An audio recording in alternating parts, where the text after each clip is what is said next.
one of the questions we've had is, well, why are we so focused on Jesus as Christians? Yeah, which is my favorite question. Love to talk about Jesus.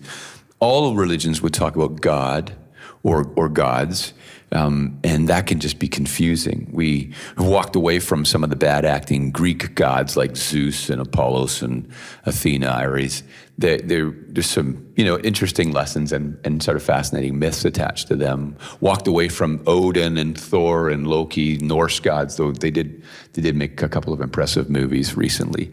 We look at, so Buddhism doesn't actually claim a god. Hinduism, which I think Buddhism grew out of, claims 330 million gods. Is it Allah? Is it Yahweh? How do we know? Baha'i faith says that God is unknowable in essence, unknowable.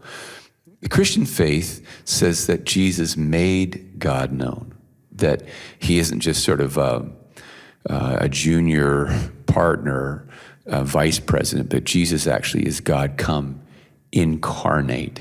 Incarnate makes me think about when we were growing up, we would have chili con carne, which is chili with meat in it. That's what the carne is. And so chili with meat in it, incarnate is God with, meat on. So Jesus is the one that sort of dispels the fog of unknowing. This is who he is. Would you add anything to that?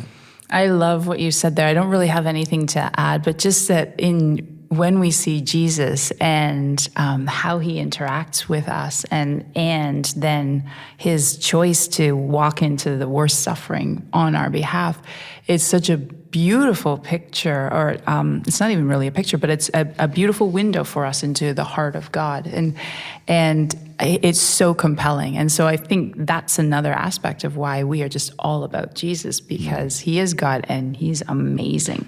Could have been stern, could have been finger in your face. Yeah. Could have, this friend of sinners piece, I find it so compelling, that God himself would look at folks who had wasted their lives, made a mess of things, destroyed marriages, collected way too many taxes, and Jesus is just like, you. Yeah. Yeah, you is the one I love. So I'm compelled by that. Looking for lost. I love that.